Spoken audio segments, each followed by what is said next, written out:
The news broke upon Baker Street as so many singular matters had done before it, on the wings of panic, in the crisp envelope of a messenger who did not comprehend the worth of what he carried. It was a little after 11 on a grey morning when the boy's knock sounded, thin and urgent, upon our door. Mrs. Hudson, alarmed by the insistence, brought the card straight to our sitting-room, and Holmes, stretched at his ease before the unlit grate, with his long fingers steepled, allowed his eyes to travel over it but once. "Pray admit Lady Hartwell," he said. "She has come from the south coast, and the salt has left her a trifle chilled. Hot water and a slice of lemon will be grateful to her." I confess that I started, but before I could frame a question our visitor entered, a tall woman of a patrician severity, the silver in her hair rendering her composed where another might have appeared disordered.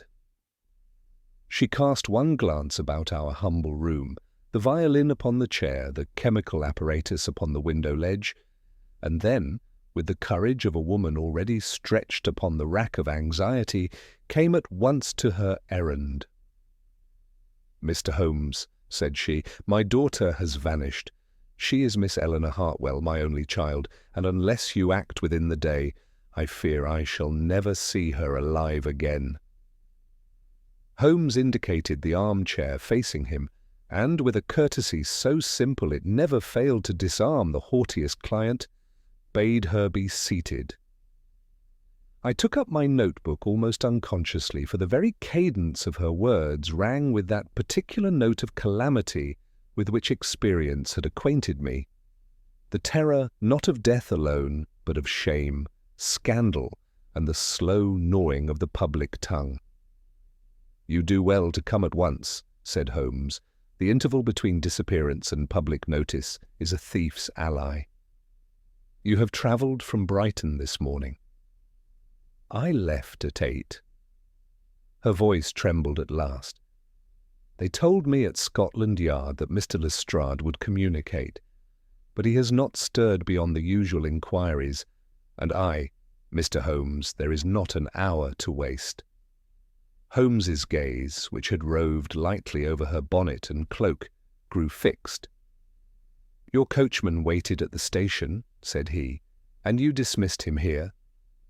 The left hem of your skirt is marked with soot, such as clings to the buffers at Victoria, not with the cleaner grit of the Brighton platforms. You have not breakfasted. The lemon, thank you, Mrs. Hudson, will restore you. Now collect yourself and tell us everything, omitting nothing that a less experienced mind might count trivial." She obeyed with the effort of a woman who has trained her spirit to discipline.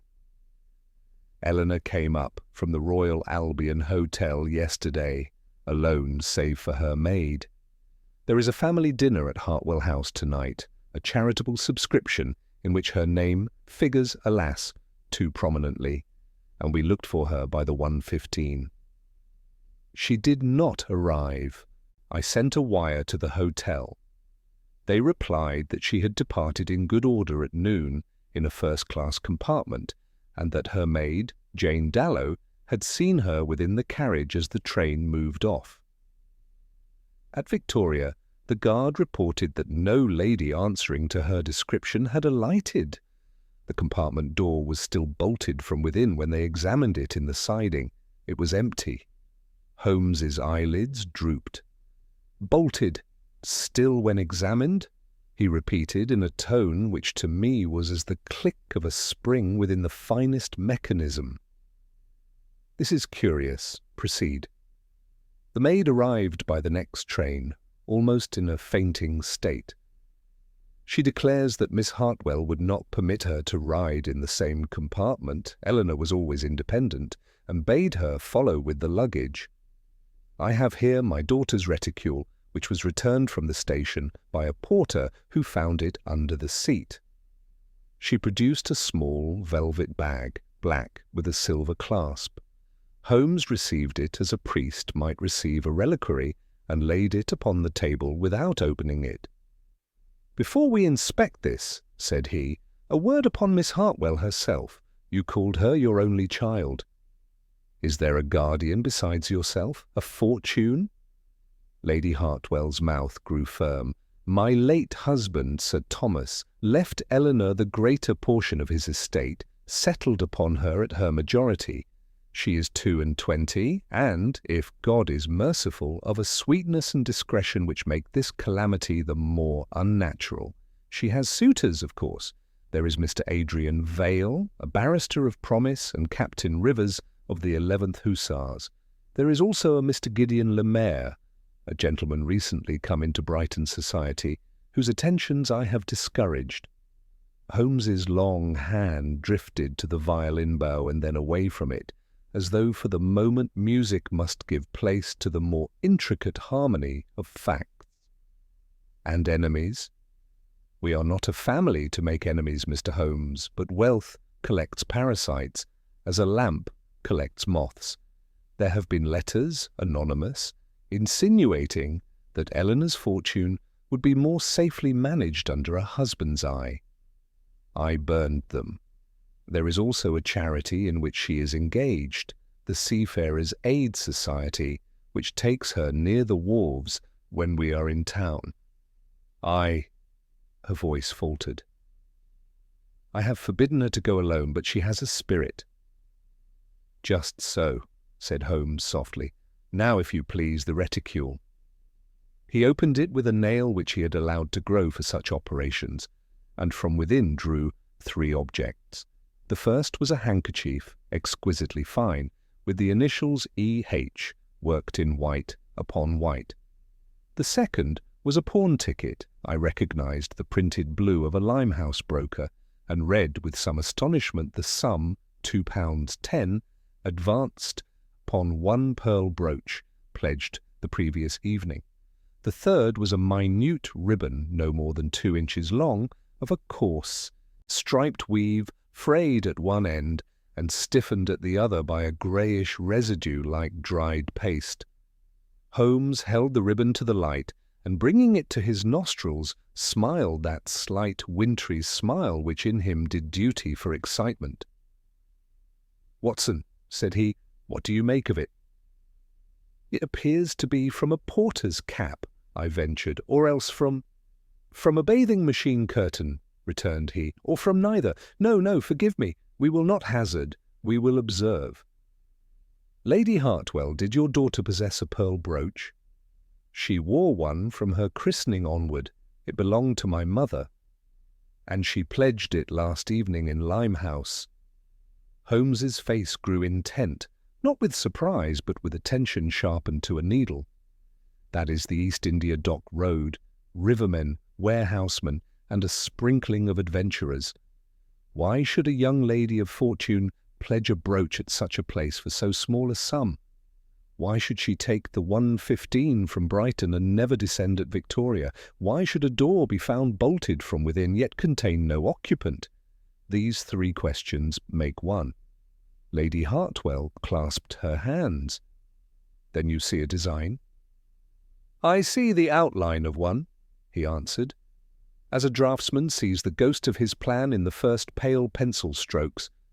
Tell me, has Miss Hartwell ever suffered from faintness or sudden illness while travelling?" "Never." "Has she quarrelled with either of her suitors?"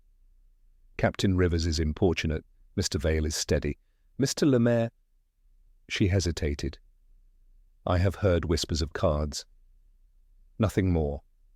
Holmes replaced the articles and snapped the reticule shut.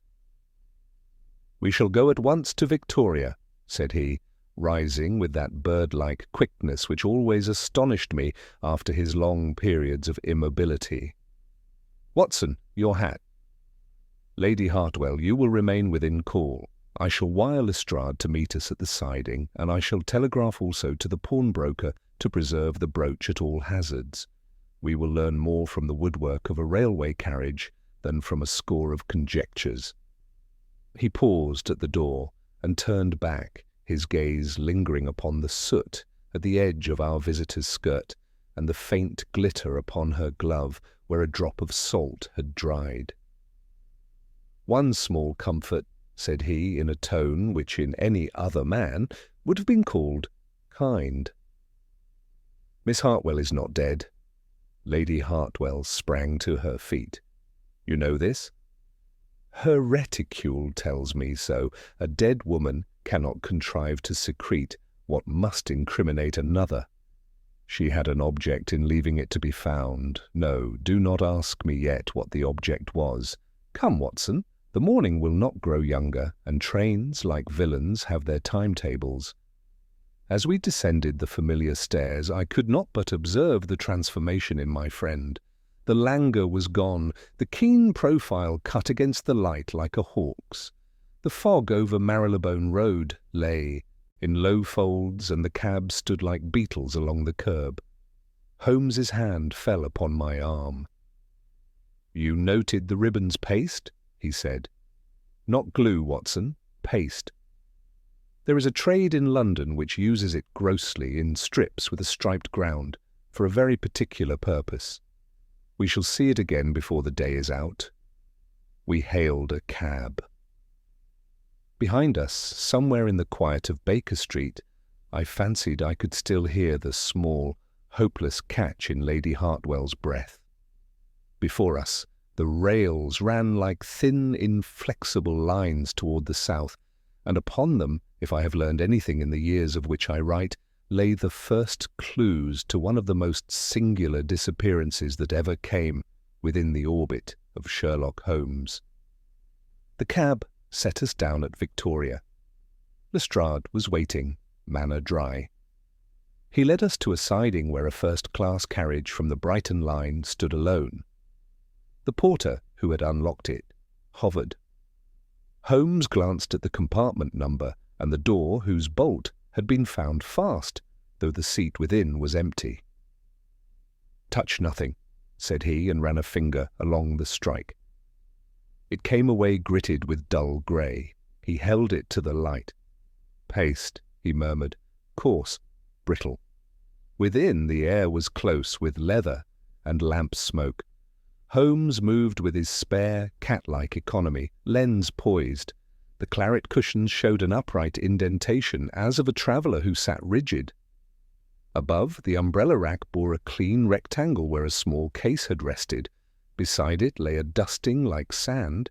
He touched a grain to his tongue. "Sea salt," he said. "Fresh. She stood where spray flies." Lestrade sniffed. "She stood nowhere between Brighton and here. The guard swears no lady of that description left the train." "The guard will presently tell us what he truly observed," Holmes returned. "First, the furniture." At the jamb he raised a flake of the same paste from the meeting of bolt and frame. "Laid in haste," he said. It bridged the metal to keep the bolt seeming fast when the door was pulled to from without. A line through the window would complete the illusion. "Window?" asked Lestrade. From the inner edge of the lower sash, Holmes teased 3 minute fibres. Stretched upon his nail, they showed striped cotton, frayed at one end and gummed at the other. "The twin of our ribbon," he said, and his eye brightened. "A line was fastened here and torn free. Note the blind cord, it is roughened by a jerk." A glint beneath the seat drew him. He lay flat, reached, and brought out a sliver of photographic mount. In faint violet ink one could read, "Photographie Lem." Lestrade started. "Le Maire?" "That is one possibility," Holmes replied. "We shall have Brighton tell us which." He turned the fragment. Across the back ran a smear of soot and resin. A lamp glass handled without skill. Add paste and salt, and we approach the water. The guard, a red-whiskered veteran, reported that at Brighton a lady in a blue travelling dress had been placed alone here, the maid detained with luggage. He recalled a veil sprinkled with tiny stars and a small square case like a surgeon's. During the run he had quelled an argument by the lavatory. Otherwise nothing drew his eye. He had not again seen the lady. "Not seen," said Holmes, "yet present at the start and absent at the end, with a sham bolt for warder. Did any person lean from this window?" The man spoke of a draught and a lowered blind after 3 bridges. He could not be precise. "Precision is not helped by invention," said Holmes, and dismissed him. He dusted ash upon the inner frame and breathed across it. 3 narrow prints rose. The pads were flattened and rough, the ridges parallel as though worn. "Rope work," he observed, "not a lady's fingers nor a clerk's, a seafaring hand, left-handed by the spread." Lestrade's lips compressed. "We have a sailor who pastes bolts and plucks ladies from windows like flowers. It will sound well at the yard." "It will sound better when we find the boat," Holmes returned. He tapped the umbrella rack's clean patch. "You observe the edge, speckled as by spray. The case was set down wet. Such a case could be lowered, or raised, upon a line." "And the lady?" I asked. "She acted," said Holmes. "Lady Hartwell's reticule contained a fragment that could betray a helper, therefore it was left for us. A dead or insensible passenger cannot arrange such a bequest. The pawn ticket sends us to Limehouse. The card corner points to the shore. Between them runs the river." He wrote 2 telegrams upon his knee, one to the Limehouse broker bidding him hold the brooch at all hazards, the other to the Royal Albion, requesting the names of any photographer whose mount begins with that French affectation. A third went to the piermaster at Brighton, asking whether any skiff had been hired yesterday by a gentleman of foreign accent in a dark pea-jacket. "Foreign?" said Lestrade. "Lady Hartwell mentioned, a Mr. Gideon Lemaire," said Holmes. "It may be a common name, it may also tie our line." We stepped back to the platform. The wind scraped along the glass like a file. Holmes stood a moment, his head to one side. Then he smiled the thin winter smile. "A train is a corridor," he said. "A pier is a bridge. A boat is a room without walls. If one would vanish without alighting, one is drawn from the window where the rails approach the sea. Come, Watson, we take the next down train. By the time we reach the coast, Brighton will have told us whether our ghost signs himself Lemaire, or whether some other Lem has lent his card to the trick." The train for Brighton rattled southward with that ceaseless rhythm which leaves a man's mind free for speculation, and Holmes, sunk deep into his corner with his eyes half closed, appeared the very picture of abstraction. Yet I have learned never to mistake his languor for indifference. More than once I caught the glint of his gaze fixed upon the passing embankments, as though the earth itself might disclose some clue if properly interrogated. For my own part, the thought of Miss Eleanor Hartwell's mysterious vanishing preyed upon me with unusual weight, and I longed for Holmes to speak. At last he stirred, leaning forward so that his hawk-like profile was cut against the grey light. "You observed, Watson, that the porter spoke of a square case such as a surgeon might carry?" he asked. "I did. You think it significant?" "I think it indispensable." The case was wet with salt spray, set down in haste above her head, and then gone. A seaman's hand, a line affixed, paste employed to counterfeit a bolt. It is all of one piece. The question is not whether she was removed, but whether she consented to be removed. You believe she may have gone willingly. I say only that she was not insensible. A dead weight cannot arrange pawn tickets, cannot leave a ribbon for discovery, cannot contrive to vanish between 2 stations without a sound.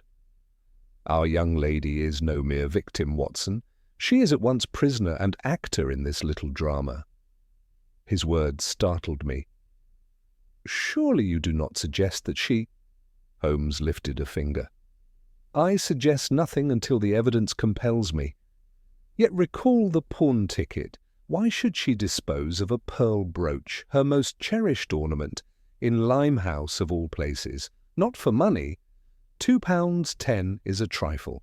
For concealment, perhaps, or for a signal to those who knew the pledge would be made. The location is no accident. Limehouse lies at the river's edge, among the wharves where a certain class of sailor and adventurer is to be found. The train drew nearer the coast, the air growing keen with the tang of salt. Presently Holmes opened the telegrams he had received at the junction. The first bore the reply from Brighton. The Royal Albion Hotel listed a Lemaire & Cohen Photographic Studios, Kemp Town. The second, from the piermaster, stated that on the afternoon of Miss Hartwell's departure, a boat had indeed been hired by a foreign gentleman, dark, slight, and speaking English with a strong accent, who had taken it out beyond the pierhead with a lady closely veiled. They had not returned until dusk, and by then the lady was absent. Holmes read aloud in his dry, measured tone. "A lady veiled, a foreign gentleman, a hired skiff. You perceive, Watson, how the puzzle-box begins to fit." I could not deny it. Then Miss Hartwell was conveyed by boat from the very line of the railway? Beyond doubt, the line approaches the water not far from Shoreham. A signal, a cord affixed, a case lowered, and a lady drawn forth through the window, all executed with practised hands. Yet still I ask, did she cry out? Did she resist? There is not a whisper of it. At Brighton, the wind buffeted the platform, scattering gulls that wheeled above the roof. Holmes wasted no time, but directed me towards the Royal Albion. Within the hotel, we learned that Mr. Gideon Lemaire had lodged there for 3 weeks past, occupying a suite from which he pursued his artistic ventures. He was described as courteous, somewhat reserved, and possessed of a charm that secured him frequent invitations. More telling was the statement of a chambermaid who recalled having seen Miss Hartwell in his company at the tea-rooms despite Lady Hartwell's disapproval. Holmes's features grew set. So she knew him, and favoured him enough to brave her mother's displeasure. A clandestine attachment, or a deeper scheme? We proceeded at once to the studio at Kemp Town.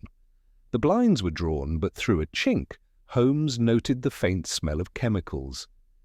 A neighbour informed us that Monsieur Lemaire had departed the previous evening, on urgent business, and had not returned. The neighbour also recalled that 2 sailors had carried a large trunk from the premises down toward the wharf. Holmes bent his head, his thin lips pressed together. "A trunk," he murmured, "carried by sailors. Watson, we stand upon the brink of a darker surmise. If Miss Hartwell has lent herself to flight with this adventurer, it is misfortune enough. If she has been conveyed against her will in such a fashion—" I shuddered. "Then every hour increases the peril. Precisely, therefore we must waste none." He scribbled another telegram, this time to Lestrade, bidding him search Lemaire's rooms in London. Then he turned to me. "Watson, we must visit the pier. The boatman who let the skiff may tell us more than he guessed." At the pier head we found an old fisherman, pipe in mouth, who remembered the hiring. The foreigner had been particular about the boat's speed, and had pressed a sovereign into his hand for silence. The lady, heavily veiled, had given no word, only a slight inclination of the head. When they returned near dusk, the gentleman was alone and paid another coin, urging that no questions be asked. The fisherman, tempted, had accepted. Holmes regarded him with a look so piercing that the man shifted uneasily. "Your sovereign may yet cost you dear," Holmes said. "Mark me, if a crime lies beneath this matter, your silence will place you among its accomplices." The fellow muttered an oath and swore he had spoken all he knew. Holmes did not press him further, but as we turned away his eyes shone with that cold fire which meant his mind was assembling its pieces. "You see it, Watson?" he said softly. "She leaves Brighton alone, yet not without design. A pawn ticket in Limehouse, a ribbon from Paste and Line, a photograph mount pointing to Lemaire. a boat, a trunk, and a disappearance. It is a conjurer's trick upon a grand stage, and behind the smoke we must discern the conjurer's hand. Tonight we search the wharves. By dawn I trust we shall know whether Miss Eleanor Hartwell has fled with her lover, or whether she has been drawn into a snare from which even she could not escape. The wind off the channel followed us inland as we left the pier, the gulls crying overhead like uneasy spirits. Holmes had taken on that peculiar rigidity of carriage that I had come to know well, his shoulders slightly stooped, his eyes fixed on the ground before him, every nerve apparently drawn tight as a violin string. He walked swiftly, speaking little, until at last he turned into a narrow lane that led down toward the wharves. The odour of tar, salt, and rotting hemp hung heavy in the air. Lamps glimmered faintly through the encroaching dusk, throwing pools of yellow across the wet cobblestones.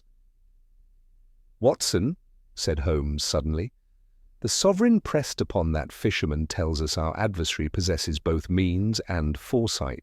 He secures silence before silence is demanded. That is the habit of a man who has rehearsed his stratagem. Do you recall how carefully the bolt was contrived to appear fastened? It was not mere chance ingenuity. We deal with a planner of precision." "And you believe Miss Hartwell may have been complicit in his planning?" I asked, though I found myself reluctant to voice the thought. Holmes's reply was grave. "There lies the crux. If she went willingly, we pursue an elopement, dangerous to her reputation, but not to her life. If unwillingly, then each minute lost deepens the peril. Until we distinguish between the two, our course is clouded." He paused before a small tavern whose windows glowed redly through the grime. A sign creaked overhead, "The Mariner's Rest." Within, the air was thick with smoke and the rough laughter of sailors. Holmes slipped inside with the ease of a man accustomed to disguising his presence amid all ranks of society. He drew me to a corner where we could command a view of the room. "Observe," he murmured. "Every port has its shadows. If Le Maire engaged assistance, it would be among such as these." Our entrance had drawn little notice, save from a one-eyed fellow who rolled a quid in his cheek and muttered to his companion. Presently a barmaid came by. Holmes ordered a glass of rum, his accent slipping almost imperceptibly toward that of the docks. "Word is," he said with studied carelessness, "a French gent was hiring muscle hereabouts. Slim, well-dressed, smooth in the tongue. You've seen such a one?" The girl shrugged, but her eyes darted. Perhaps he had sailors with him 2 nights gone, paid for a private room. They carried a trunk between them. Holmes slid a coin across the table. "And the trunk?" "Went aboard the Mistral at tide," she whispered, glancing about. "A schooner bound for Antwerp, but she's still moored, loading casks. The gent, Le Maire, he called himself, came back after dark. He spoke of passage arranged." Holmes's fingers drummed the glass. "Did you see the lady?" The barmaid shook her head. "Only the trunk." Holmes leaned back, and in that moment I saw the full keenness of his mind flare like a sudden light. A trunk borne by sailors to a schooner, with secrecy purchased by gold. "Watson, do you not perceive the sinister implication?" The thought struck me with a chill. "You do not mean—" "I mean precisely that, if Miss Hartwell did not walk willingly into that cabin, she may lie within that trunk, either conveyed alive under guise of luggage, or—" He broke off. "No, I will not hazard the darker alternative until proof compels it." We quitted the tavern at once and made for the quay.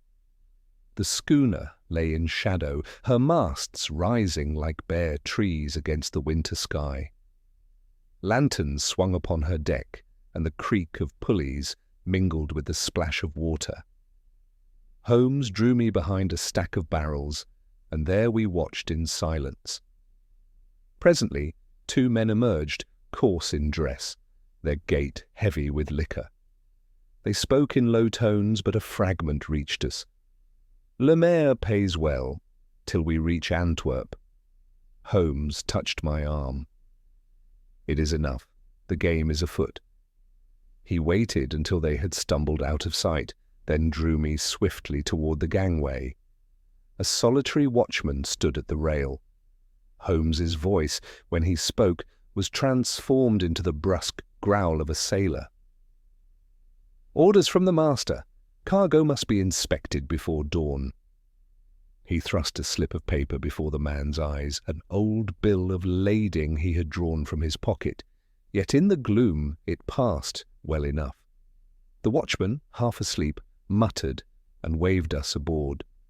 Holmes moved without hesitation, guiding me down into the hold. The air grew close, redolent of tar and damp timber. By the dim light of a swinging lamp, I saw rows of casks and at the far end, a trunk set apart upon a crate. Holmes crouched beside it. His long fingers ran along the edges, pausing where the wood showed scratches fresh and pale. He pressed his ear against the side. For a long moment we listened. Then, faint, unmistakable, a movement within, like the shift of cloth against wood. "She lives," Holmes whispered. "Watson, your strength." Together we prized at the lock with an iron bar found nearby. The wood splintered, the lid creaked open. Inside, beneath folds of cloth, lay Miss Eleanor Hartwell, pale but conscious, her eyes wide with fear. She gave a little cry as the light fell upon her, then, recognizing Holmes, clasped his arm in desperate relief. "Quickly," said Holmes. "We must remove her before the crew returns." I lifted her gently, marveling at her composure despite her ordeal. She leaned upon me but did not swoon. Holmes replaced the cloth within the trunk, closed it, and left it as though undisturbed. Then, with swift, noiseless steps, we gained the gangway and the safety of the quay. Once in the shadows, Holmes hailed a passing cab and bundled us inside. Only when the wheels were clattering away from the docks did he allow himself the smallest breath of satisfaction.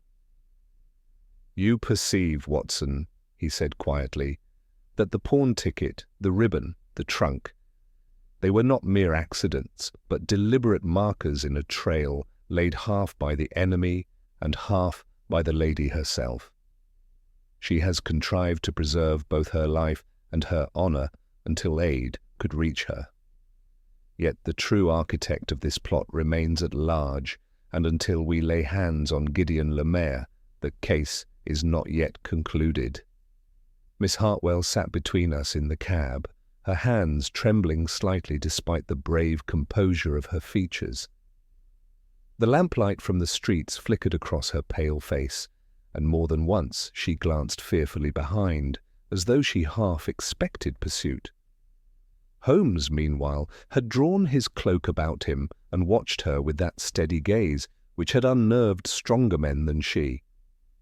At length, when her breath had steadied, he spoke in a tone both firm and strangely gentle.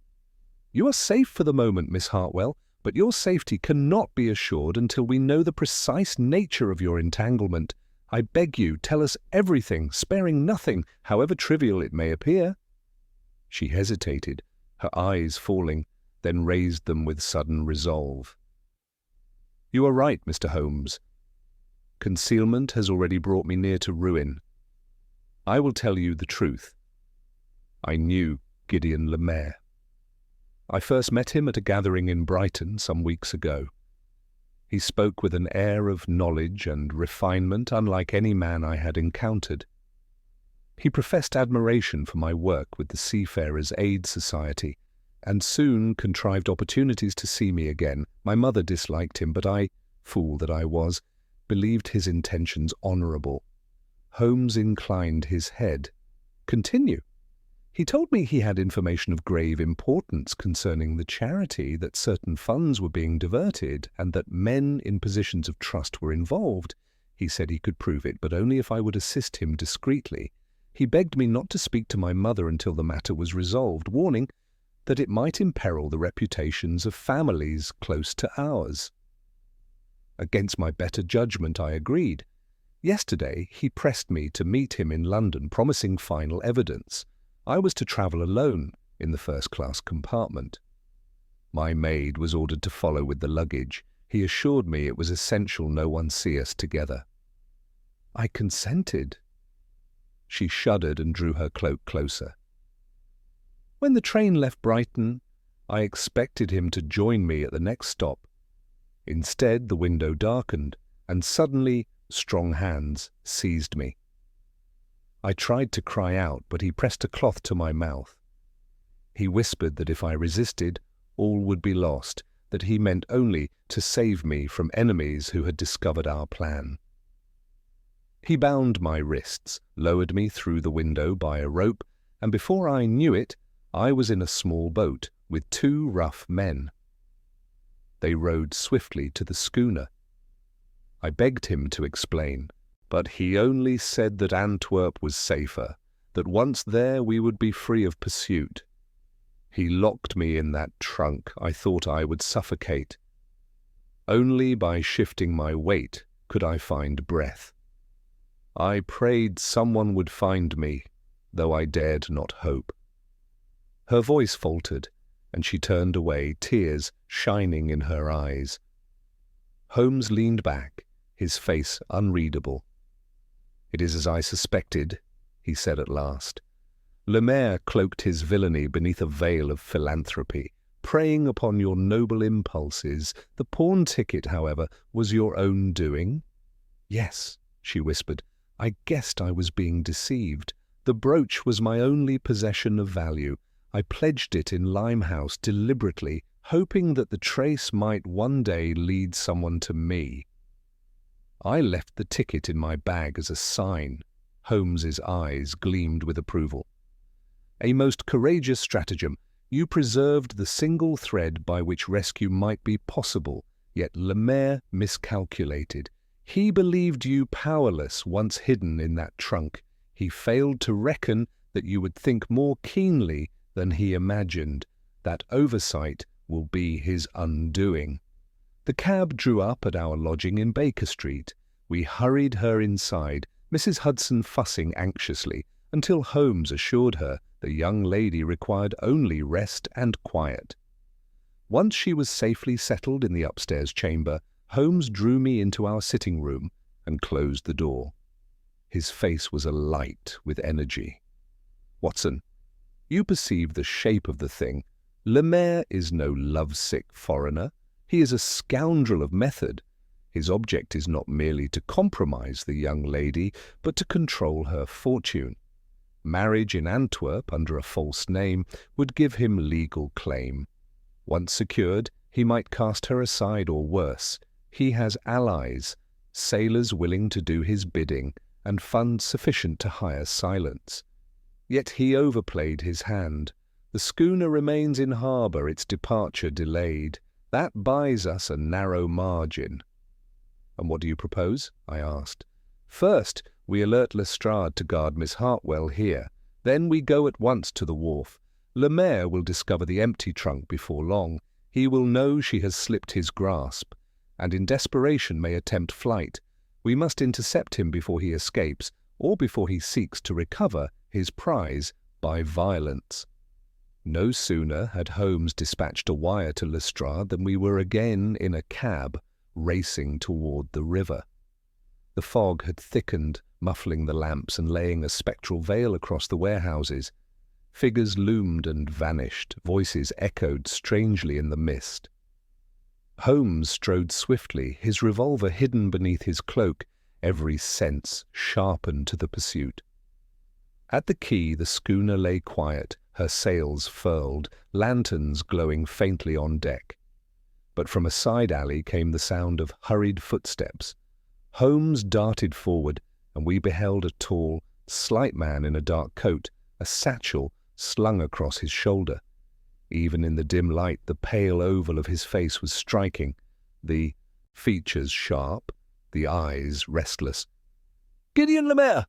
Holmes called, his voice ringing like steel on stone. The man started, his hand flying to his breast. For a moment he seemed about to flee, but Holmes was upon him with a speed that belied his languid frame. He seized the fellow's wrist and twisted, forcing a revolver from his grasp. I sprang forward to assist, and together we bore him back against the wall. He struggled fiercely, his foreign accent thick as he spat curses. "You meddle where you do not belong," he hissed. "The lady is mine, by her own choice." Holmes's grip only tightened. "Your lies have ended, monsieur. The lady is safe and your schemes unravel. The yard shall hear your explanations."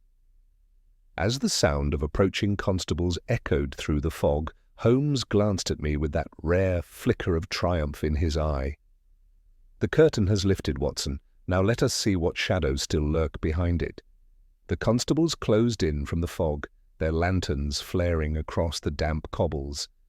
Lestrade himself emerged at their head, his face set with grim satisfaction. Holmes relinquished his hold on Lemaire only when the irons clicked about the Frenchman's wrists.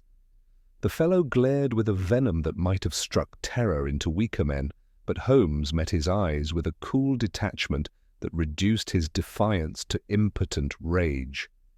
"You will regret this interference," Lemaire spat. "She sought me of her own accord. It is she who begged me to rescue her from her mother's tyranny." Holmes's lip curled in the faintest sneer. "A curious form of rescue, sir. Bound, gagged, and locked in a trunk like a bale of contraband. Spare us your gallantry." Lestrade signalled his men to lead the prisoner away.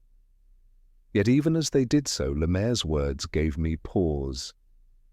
There had been, beneath his bluster, a note of conviction that unsettled me. When he was marched into the gloom, I turned to Holmes. "Do you think there is truth in his claim? Could Miss Hartwell indeed have sought him first?" Holmes lit his pipe with a deliberate hand, the flame illuminating his sharp features. "The most dangerous lie, Watson, is that which is woven upon a thread of truth. We must consider all possibilities. Still, her conduct speaks for itself. She pledged her brooch as a beacon. She endured captivity without capitulation. Those are not the actions of a willing accomplice. We accompanied Lestrade to the station, where Lemaire was secured. The detective rubbed his hands together, evidently pleased. "A tidy business, Mr. Holmes. Attempted abduction of an heiress, foiled in the nick of time. I dare say the Yard will make a pretty show of it." Holmes, however, was not inclined to triumph. "You may trumpet it as you will, Lestrade, but I advise caution. This man is no common rogue. Search his satchel." It was duly examined. Within lay a bundle of papers, a sheaf of correspondence in French, and a leather case containing photographs. Holmes leafed through them swiftly, pausing at one image. It showed Miss Hartwell seated at a writing desk, her profile caught with a delicacy that betrayed a practised hand. Across the back was written, "A mon étoile."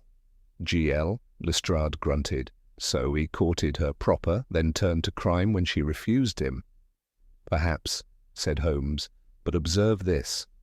He held up one letter, the paper bearing a watermark of a Parisian bank. The script was elegant, the phrasing legalistic. It spoke of funds transferred, securities to be lodged, and guarantees of a marriage settlement. Does this resemble the handiwork of a crude adventurer? No, Lestrade. It smacks of a larger enterprise. Lemaire is a cog, not the wheel. Lestrade frowned. "Do you mean he has backers?" "I mean precisely that. Someone stands behind him, someone who gains if Miss Hartwell's fortune is entangled in foreign securities. We must not assume the game is ended merely because one pawn is taken." We left the station and returned to Baker Street in the early hours, the fog still thick upon the city.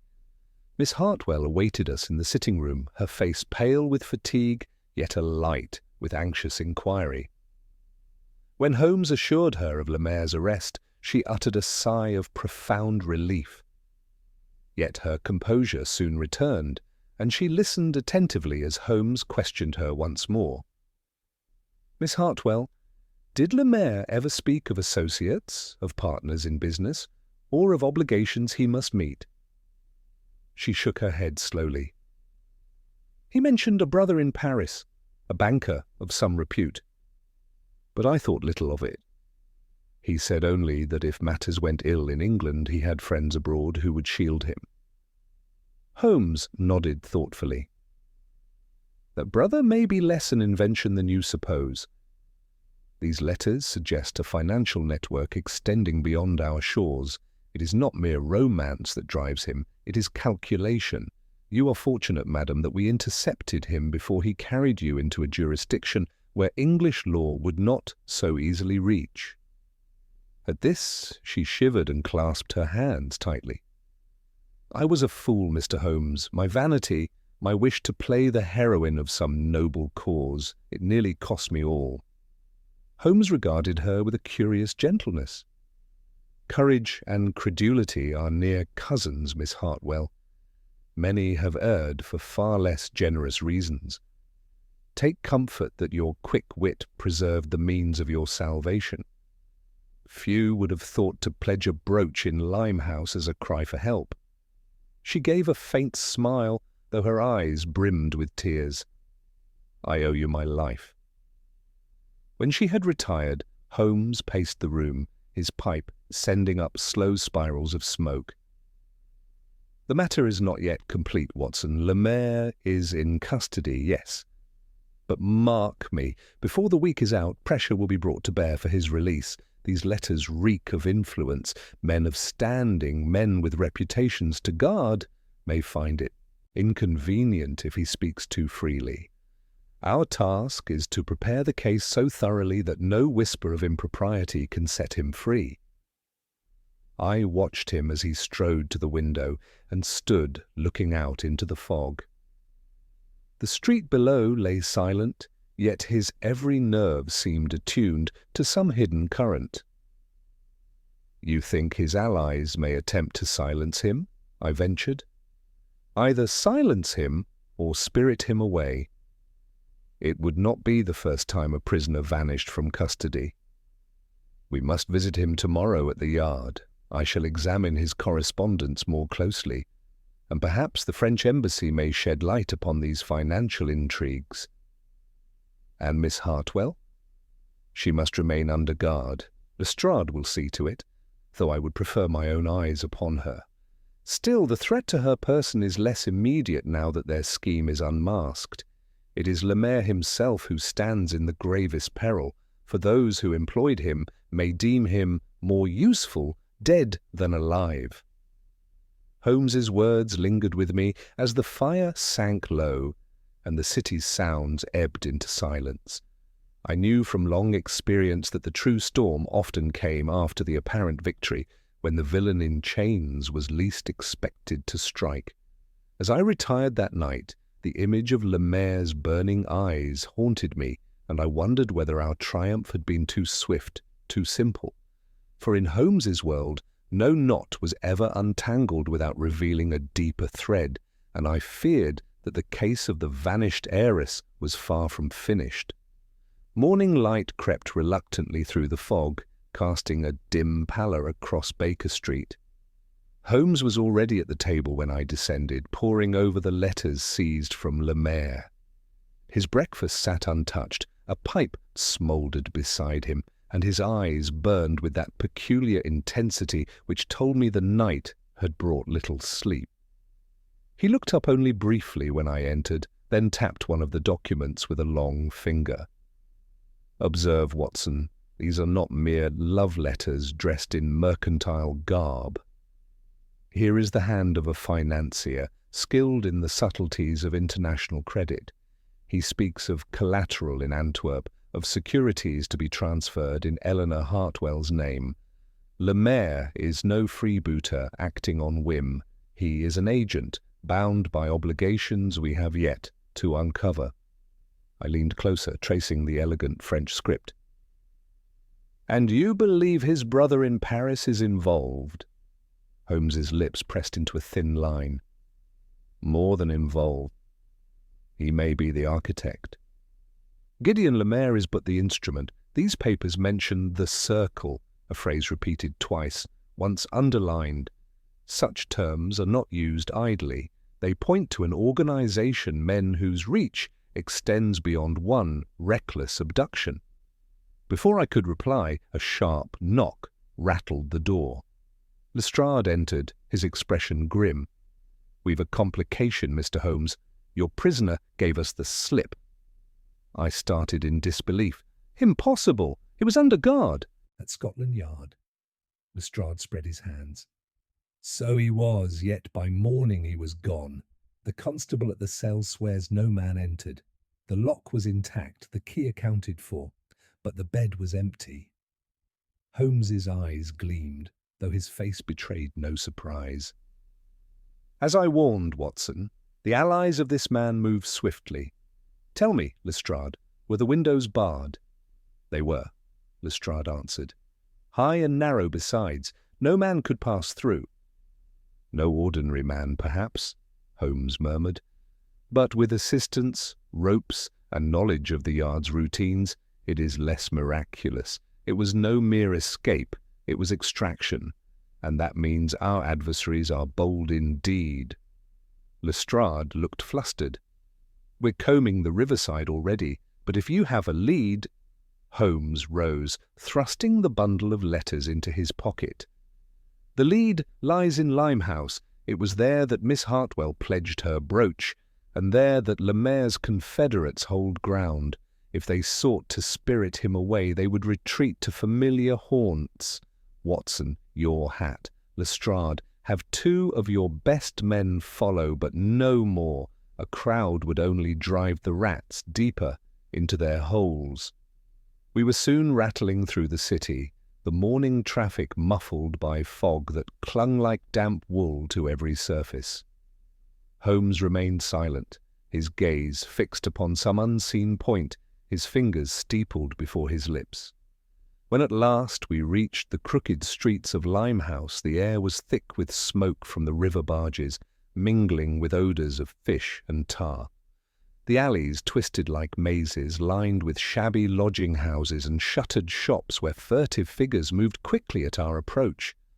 Holmes led us unerringly to a narrow building whose faded sign bore the words Maison de Photographie Lemaire.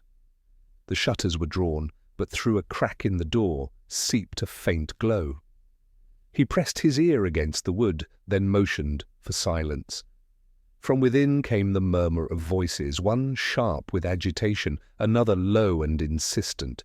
Holmes's eyes brightened. "Lemaire is within," he whispered. "And he is not alone. Watson, are you armed? Good. Lestrade, place your men at the rear. We shall go in at the front." At his signal, he thrust the door wide. The sudden rush of cold air extinguished a lamp within, leaving only the weak light of morning filtering through the cracks. Before us stood Gideon Lemaire, his wrists free, his eyes flashing with fury. Beside him loomed a heavier man with the unmistakable bearing of a sailor, broad-shouldered and scarred, a pistol already half drawn. For a moment, all froze. Then the sailor lunged. Holmes moved with astonishing speed, seizing the man's wrist and twisting until the pistol clattered to the floor. Lestrade's men burst in from the rear, and the fellow was subdued in an instant. But Lemaire himself, quick as a striking snake, dashed toward the stairwell. I gave chase, my heart hammering. He fled. Upward through the gloom, the boards groaning beneath his steps. At the landing he turned, brandishing a knife. "Back!" he snarled, "or I swear I'll drive this into the first man who comes near." I halted, revolver steady in my grasp, but it was Holmes who ascended with deliberate calm, his eyes never leaving the blade. "Put it down, Lemaire. You are cornered." The Frenchman's breath came ragged. "You know nothing. The circle will crush you. Better men than you have been swept away." "Perhaps," Holmes replied evenly, "but not today." With a sudden feint he knocked the knife aside, and in the same instant Lestrade's men closed from behind. Lemaire was overpowered, his struggles ending in futility. When at last he stood bound once more, Holmes regarded him with cold precision. "You see, Watson, how swiftly the web closes when one plucks at the right strand. He returned here because he believed these rooms his sanctuary. Yet it is in sanctuaries that men betray themselves." Holmes bent to the table where the lamp still smoked. Papers lay scattered, some half burned in a brazier. He snatched them out, beating away the embers. Among them was a single sheet, headed with a name, Société du Cercle Européen. Beneath was a list of correspondents, Antwerp, Paris, Hamburg. Holmes's eyes glittered as he read. "So," he murmured, "the circle reveals itself, not a mere band of rogues, but a society with branches across the continent. Lemaire is but one instrument. To crush him is nothing, to expose his masters, that is the true challenge." Lemaire laughed harshly, though his face was pale. "You will never touch them. They are everywhere. You think you have won, but you have only begun to play." Holmes folded the paper carefully and slipped it into his pocket. "Then let us see, monsieur, who plays the final move." As we led the prisoner out into the fog-choked street, I could not shake the sense that the mystery had deepened rather than ended. The vanished heiress was safe, yes, but the shadow of the circle loomed larger with every step, and in Holmes's tightened jaw I read the certainty that the true contest still lay ahead. The fog pressed in thickly as we escorted Lemaire back through the crooked streets of Limehouse, the constables holding him firm by either arm. He walked with a strange calm now, as though the weight of resistance had slipped from his shoulders. Holmes studied him sidelong with that air of cold appraisal which so often unsettled his adversaries more than open fury ever could.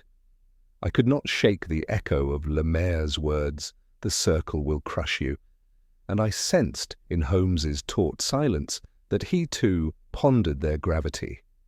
At Scotland Yard the prisoner was thrust once more into custody, but this time Holmes insisted upon certain precautions, a double guard, the keys kept in separate hands, and an inspection of the cell to remove any hidden means of escape. Lestrade, though he somewhat piqued at Holmes's imperiousness, obeyed without demur, for the Frenchman's earlier flight had stung his pride. When all was secure, Holmes requested the use of a private room, where he spread the salvaged documents across the table. "These scraps are the fragments of a ciphered correspondence," he explained, pointing to the scorched edges. "See here, Watson, where certain letters are underlined. They form a sequence. The simplest method is often the truest. If we extract them in order—" He scribbled swiftly, producing a string of names. "Delft, Hamburg, Marseille, Antwerp, each a port, each a centre of trade. It is a chain of movement, and the circle employs it well." Lestrade frowned, peering over his shoulder. "What do you mean by circle, Mr. Holmes? A gang of foreign sharpers?" Holmes's mouth curved in a humourless smile. "Hardly a gang. A syndicate, Lestrade. Men of wealth who exploit the cloak of legitimacy. They lure fortunes across borders, entangle them in fraudulent securities, and, when convenient, bind their victims by marriage or coercion.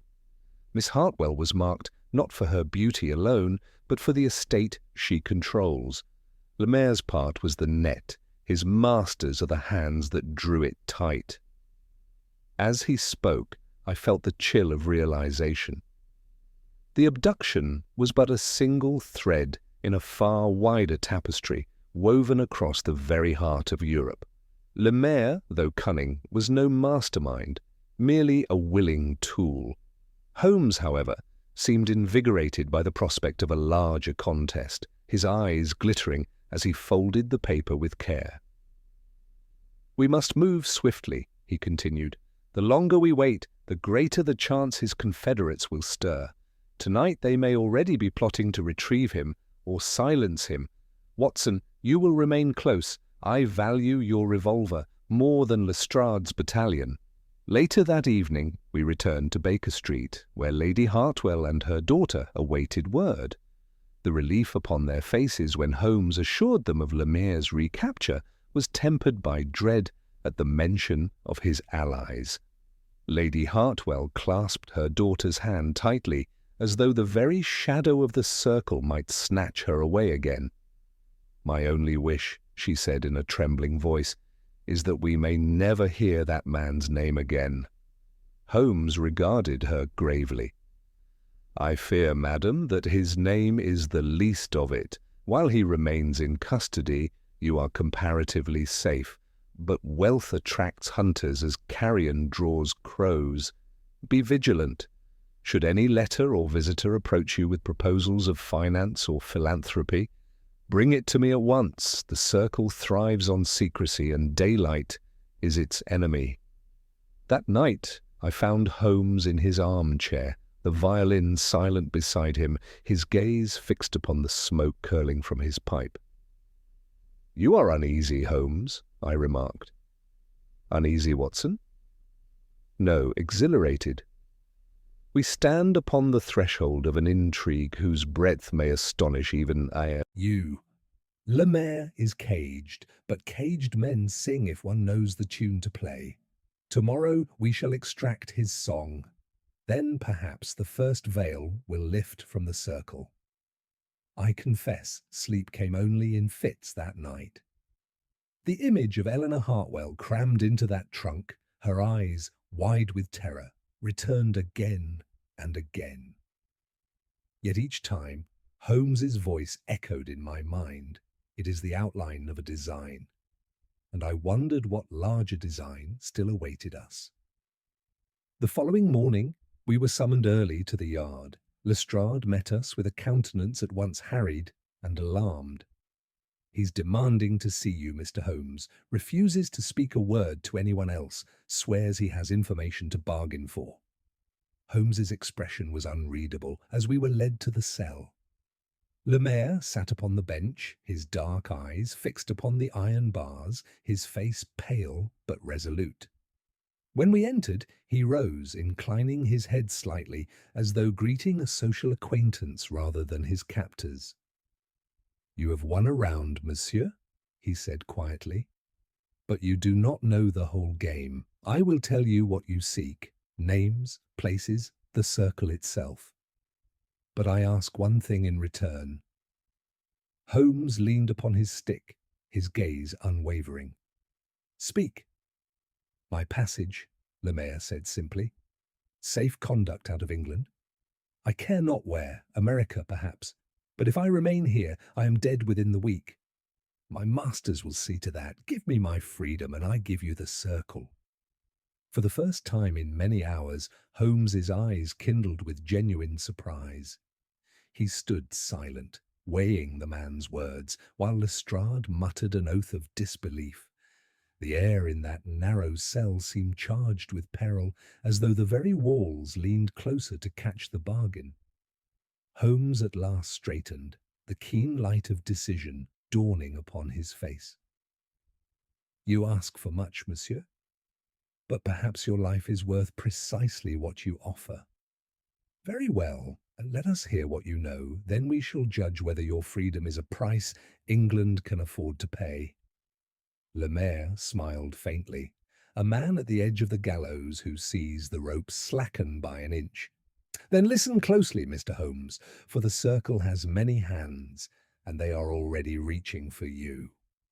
And in that moment, as the fog pressed once more against the panes and the city stirred to its daily tumult, I knew that the case of the vanished heiress had become something far greater than we had ever imagined.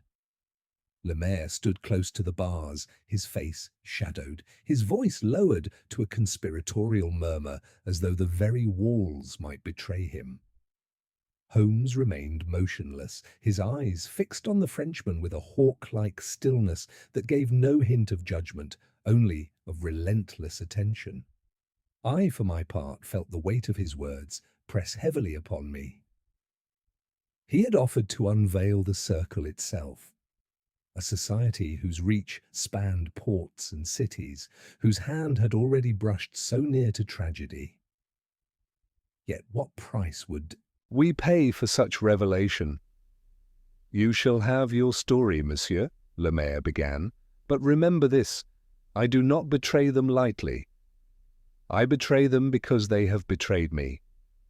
They promised me wealth, influence, and safety. Instead, they left me exposed, a pawn for the gallows. If you grant me passage, I will purchase it with names.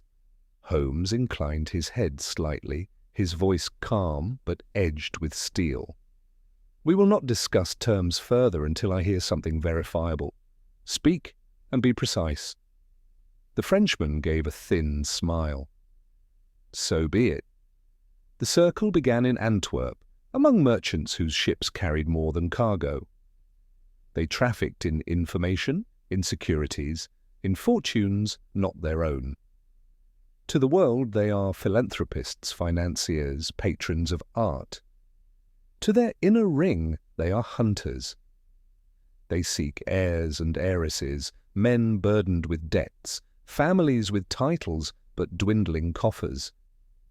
They lure them into schemes, bind them with false contracts, or ensnare them in marriages. Once the wealth is secured, the victim is discarded. Some live on, ruined, others vanish. Who asks too many questions about a drowned sailor, or a lady who elopes and is never seen again? I shuddered, the image of Miss Hartwell's trunk vivid in my mind. Le Maire's voice dropped still lower. The English branch is young, but it grows swiftly. There is a man of title, Lord Mut. He broke off, glancing warily at Lestrade. Ah, but perhaps I should not say until I have my guarantee. Holmes's eyes flashed. Say it now, or say nothing ever again. Do not trifle with me, Le Maire. There was a long pause. Then the Frenchman gave a shrug of resignation. Very well, Lord Montclair. He sits in Parliament, speaks of reform, poses as a benefactor, but he is their window into your society.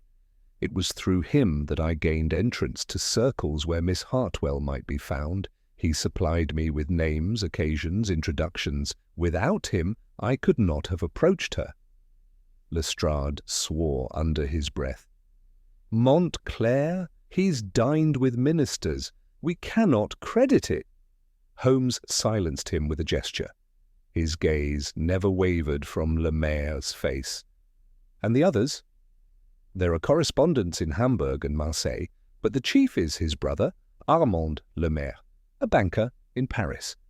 The circle meets not in one place, but many, private clubs, galleries, even charitable halls, always under the mask of respectability. That is their strength, Holmes. They are hidden in plain sight. Holmes drew the scorched paper from his pocket and laid it against the bars. These names here, do they belong to the circle? Le Maire scanned the sheet and nodded. Each is a correspondent. Each may lead you to another. But I tell you this, if you move against them openly, you will find yourself opposed not by rogues, but by men your government calls allies. That is why I must flee. They will not forgive me. Already they will be moving to silence me. Give me a ship, and I will leave England and trouble you no more. Holmes folded the paper with deliberate care. We shall see. For now, you remain where you are. But if you have spoken truly, the circle has already revealed more of itself than it would wish. Le Maire leaned against the bars, a flicker of desperation in his eyes. If I remain here, I am dead. Remember my words, Holmes. The circle will strike. We left him then, Lestrade muttering about the preposterousness of a nobleman's involvement. Outside the yard, Holmes walked in silence, his brow furrowed in thought. At last he said, Watson, you perceive the gravity. If Montclair is indeed complicit, then we tread a path lined with peril. Such men do not fall without shaking the very rafters of society. "And you believe him?" I asked. "I believe enough to test it. Lies are most dangerous when they cloak a truth, and Lemaire's tale bears the ring of both. Tonight we visit Montclair's residence. I would see with my own eyes whether the shadow of the circle falls across his threshold." That evening found us in Belgravia, where the grand façade of Lord Montclair's townhouse rose from the fog, its windows gleaming with light from some gathering within. Carriages lined the street, and the sound of laughter and music floated through the night air. Holmes, clad in an unassuming overcoat, surveyed the scene with narrowed eyes. "Observe, Watson," he murmured. "Philanthropy is his cloak. Within those walls may sit men who call themselves reformers while plotting ruin for the unsuspecting. We shall not enter by the front. The servants' quarter may yield more truth than the drawing-room." With a swiftness born of long habit, Holmes led me through the narrow lane that skirted the rear of the house. There we found a postern gate ajar, through which issued the faint aroma of cigars and brandy. Holmes pressed himself against the wall, listening.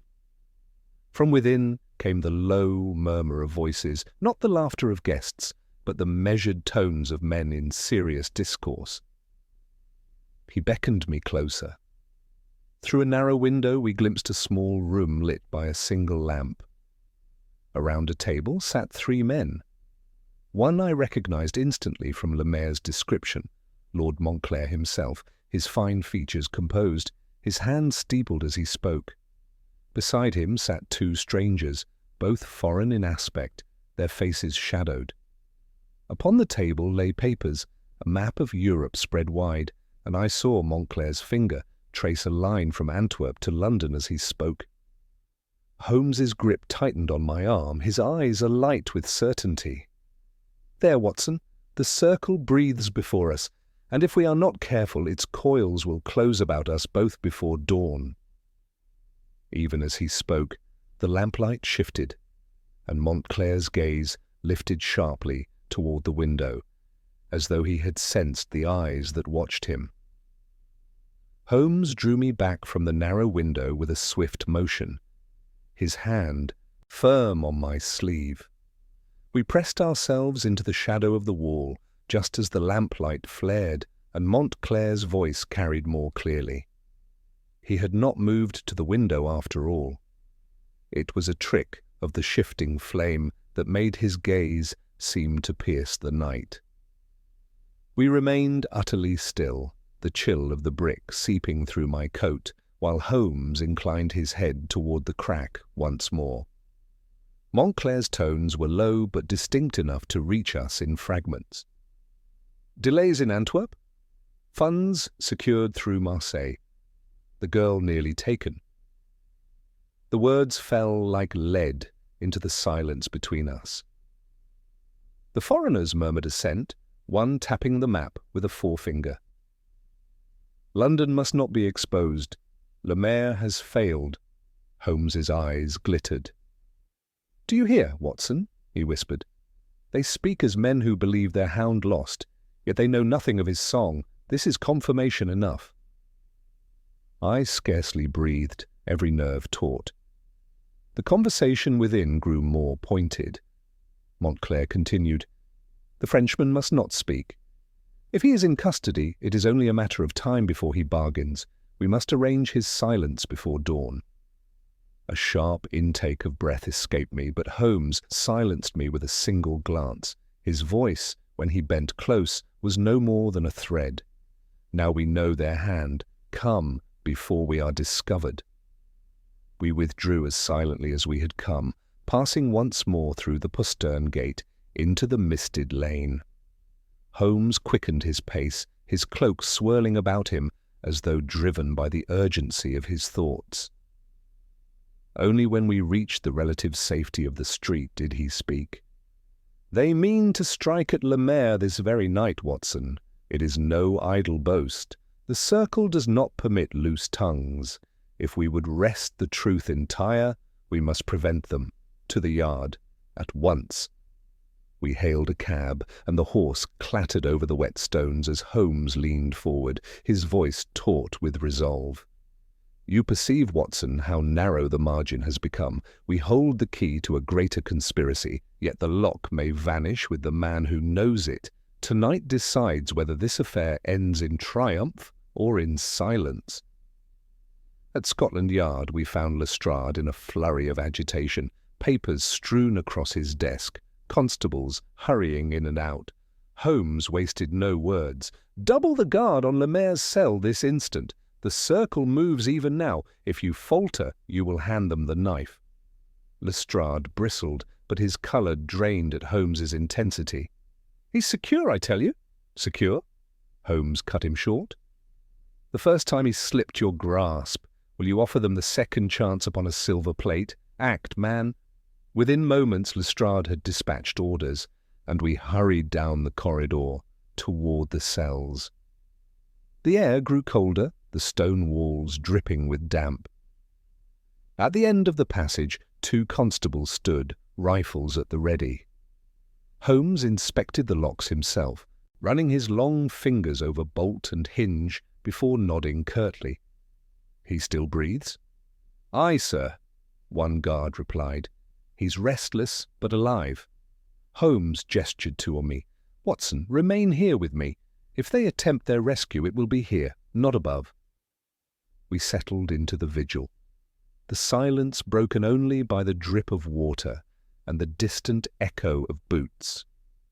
Lemaire within his cell stirred, rising to the bars. "Holmes," he called softly. "You heard them, did you not? They will come for me. You cannot keep me safe." Holmes's face was carved from stone. "Your safety lies in the strength of your words, monsieur. Speak all, and you may yet live. Remain silent, and you are as good as buried."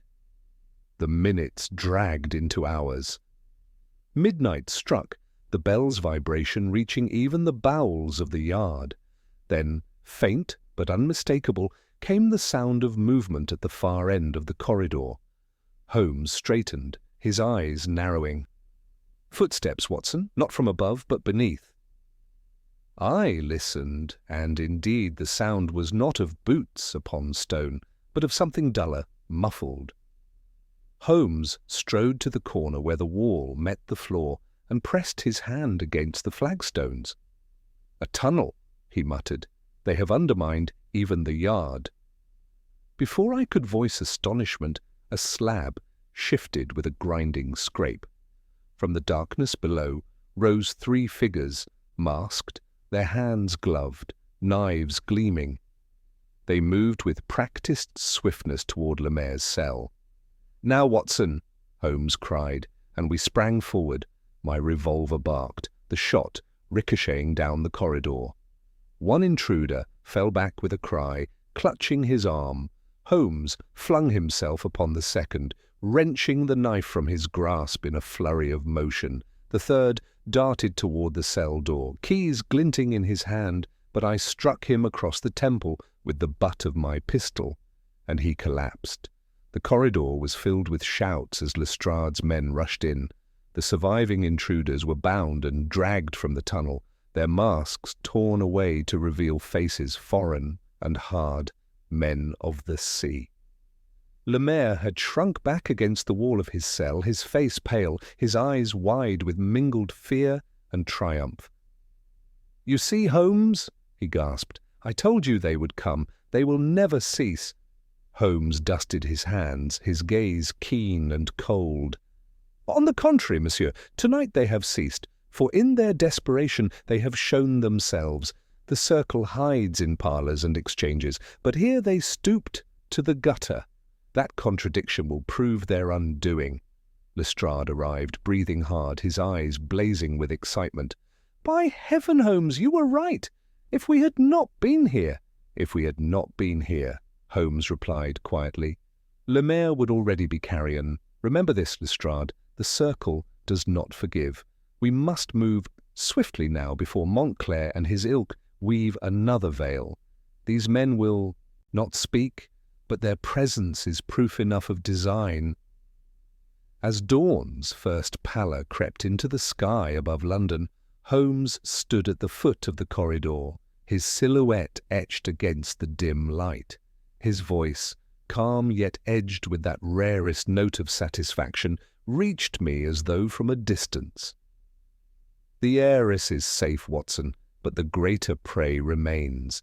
Tonight we have seen the circle's hand, grasping from beneath the earth itself. Tomorrow we strike at its head." And I knew then that the vanished heiress was but the opening act in a drama that would test Sherlock Holmes to his utmost powers, a contest not merely of deduction, but of endurance against an enemy vast, shadowed, and relentless. The day following the foiled assault upon the cell dawned clear and bright, as though the fog itself had retreated before the revelations still to come.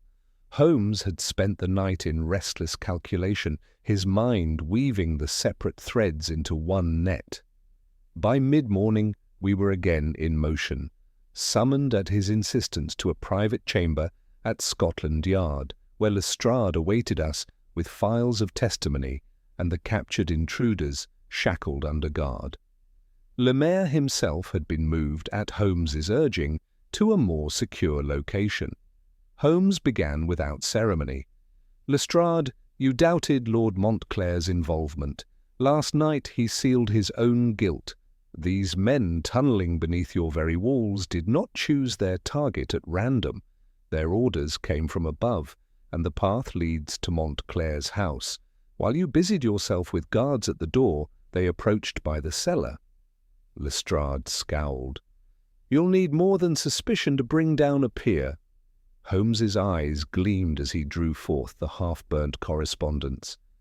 "You shall have more. Here are Montclair's instructions, couched as philanthropic investments, but with enough cipher to betray their true meaning. Here are the ports, Antwerp, Hamburg, Marseille, each tied to fraudulent securities. And here," he produced the salvage sheet marked Société du Cercle Européen, "is the list of correspondence. Montclair's own handwriting annotates these margins. It is no longer a whisper, Lestrade, but a confession in ink." We moved that afternoon upon Montclair's residence. Holmes insisted upon a subtle entry, but fate spared us the trouble. As we arrived, Montclair was already attempting his escape, a travelling case in hand, his carriage waiting. The look upon his face when Holmes barred the steps will remain with me always, a moment when arrogance turned to ashen collapse. He attempted denial, even outrage, but the evidence was overwhelming. The foreign agents had confessed under pressure that their instructions bore Montclair's seal. Before the hour was done, the once respected lord was conveyed to custody, his protests drowned by the roar of the crowd that gathered outside his gates. That evening, back at Baker Street, Lady Hartwell and her daughter called once more. Eleanor was pale but composed, her ordeal leaving shadows upon her countenance, though her spirit had not been broken. She thanked Holmes with a sincerity that touched even his cool reserve. "I was blind, Mr. Holmes," she said softly, "but your courage and reason have opened my eyes. I shall never again mistake a mask for a face." Holmes inclined his head gravely. "It is not blindness, Miss Hartwell, but the generosity of your nature. You believed in goodness where others would have doubted. That you lived to see the truth is victory enough." When they had departed, silence fell in our sitting-room. The fire crackled low, the shadows long upon the wall. At last I spoke, for my heart was full. "You have saved more than a life, Holmes. You have torn aside the veil of a conspiracy that spanned nations." He smiled faintly, tapping the ash from his pipe. "Do not mistake me for a crusader, Watson. The Yard will claim its triumph, Parliament will thunder at Montclair's disgrace, and the circle will coil elsewhere upon the continent. We have broken this limb, but the body survives, yet it is enough. The heiress is restored, the villain unmasked, and truth made plain where falsehood sought to reign. That, my dear fellow, is all the victory a detective may seek."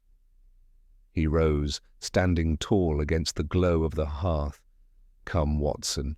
The world is wide, and there will be other riddles to untangle. Tonight we rest, tomorrow the game resumes." And with that he turned back to his violin, drawing forth a low, meditative strain that carried into the night. To me it seemed the very voice of resolution, melancholy at what had been lost, triumphant in what had been won, and forever searching, as was Sherlock Holmes himself, for the next chord in the endless symphony of crime and reason.